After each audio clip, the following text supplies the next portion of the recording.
وکتب اور لکھ دے لنا ہمارے لیے فی ہذہ دنیا اس دنیا میں حسنتاً بلائی وفی الآخرتی اور آخرت میں بھی، اور ہمارے لیے اس دنیا میں بھی بلائی لکھ دے اور آخرت میں بھی۔ انا بے شک خودنا ہم رجوع کر چکے ہیں الیکا تیری طرف، بے شک ہم تیری طرف رجوع کر چکے ہیں۔ قولا فرمایا عذابی میرا عذاب اصیبو پہنچتا ہے بھی اس کو من اشاء جسے میں چاہتا ہوں، تو اللہ تعالیٰ نے فرمایا کہ میرا جو عذاب ہے اس کو پہنچتا ہے جسے میں چاہتا ہوں، ورحمتی اور میری رحمت وسیعت وسیع ہے کل شیء ہر چیز میں، جو میری رحمت ہے ہر چیز میں شامل ہے۔ جو عذاب ہے وہ کسی کسی کو پہنچتا ہے جس کو میں چاہتا ہوں، اور جو رحمت ہے وہ ہر چیز کو اپنے گھیرے میں لیے ہوئے ہے۔ فَسَأَكْتُبُهَا تو میں لکھ دوں گا، لِلَّذِينَ ان لوگوں کے لیے، تو میں اپنی رحمت کو ان لوگوں کے لیے لکھ دوں گا، یتقون جو کہ ڈرتے ہیں، وَيُؤْتُونَ الزَّکَاةَ اور زکوٰۃ کو ادا کرتے ہیں، والذین اور وہ لوگ جو ہم بآیاتنا میری آیتوں پر یؤمنون ایمان لاتے ہیں۔ اللہ تعالیٰ فرماتے ہیں کہ میری رحمت میں ہر چیز شامل ہے۔ میرا جو عذاب ہے اس کو پہنچتا ہے جسے میں چاہتا ہوں، یعنی سلیکٹیو لوگوں کو پہنچتا ہے، لیکن جو رحمت ہے وہ بہت ہی وسیع ہے۔ میری رحمت نے ہر چیز کو اپنے گھیرے میں لے لیا ہوا ہے، تو میں اپنی رحمت کو ان لوگوں کے لیے لکھ دوں گا جو پرہیزگار ہوں گے، جو زکوٰۃ ادا کرتے ہوں گے اور میری آیتوں پر ایمان رکھتے ہوں گے۔ تو چھوٹے چھوٹے کاموں سے اتنی نیکیاں ملیں گی، اتنی اللہ تعالیٰ کی رحمت وسیع جو ہے وہ ہم پا سکیں گے۔ اگر زکوٰۃ ادا کریں گے، اللہ تعالیٰ نے بتا دیا ہے، اگر زکوٰۃ ادا کریں گے، پرہیزگاری اختیار کریں گے، پرہیزگاری سے کیا کریں گے، یعنی اللہ تعالیٰ کے بتائے ہوئے طریقوں پر چلیں گے، اور جو اللہ تعالیٰ نے جن چیزوں سے منع کیا گیا ہے ان سے دور رہیں گے، زکوٰۃ ادا کریں گے، اللہ تعالیٰ کی آیتوں پر ایمان لائیں گے۔ تو ایمان لانے سے کیا مراد ہے کہ جسٹ اس کو پڑھ لیا کہ ہاں جی یہ اللہ تعالیٰ کی طرف سے نازل ہوئی ہیں، ہم اس کو مانتے ہیں۔ ایمان لانا یہ نہیں ہے، ایمان لانا یہ ہے کہ اس پہ عمل بھی کریں گے، اس کو دل سے بھی مانیں گے، اپنے عمل سے بھی اس کو ثابت کریں گے کہ ہم اس چیز پر ایمان لے آئے ہیں۔ تو اللہ تعالیٰ کیا کریں گے؟ اللہ تعالیٰ عذابوں کو ہٹا دیں گے اور اپنی رحمت کے سائے میں لے لیں گے۔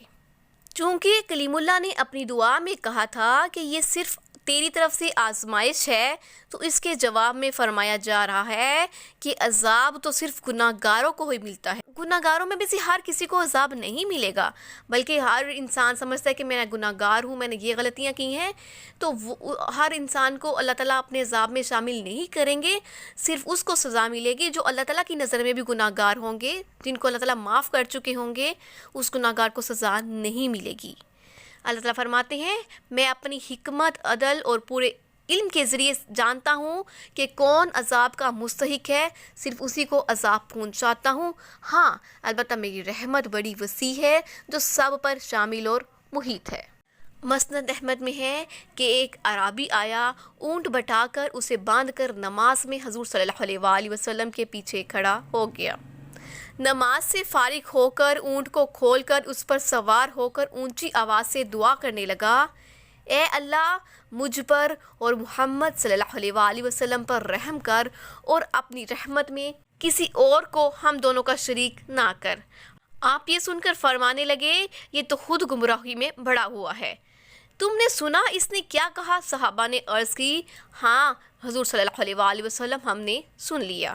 آپ نے فرمایا اے شخص تو نے اللہ کی بہت ہی کشادہ رحمت کو بہت ہی تنگ سمجھ لیا۔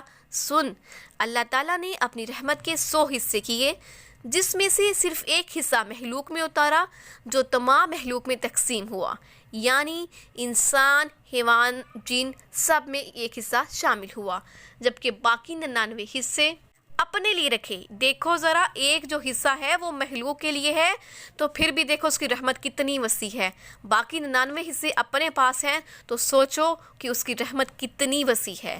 لوگوں بتاؤ یہ زیادہ بہکا ہوا ہے یا اس کا اونٹ؟ الذین وہ لوگ جو یتبعون الرسول اتباع کرتے ہیں رسول کی، النبی نبی، الامی امی، تو جو محمد صلی اللہ علیہ وآلہ وسلم کے جو نبی امی ہیں، یعنی کہ پڑھے لکھے نہیں تھے۔ امی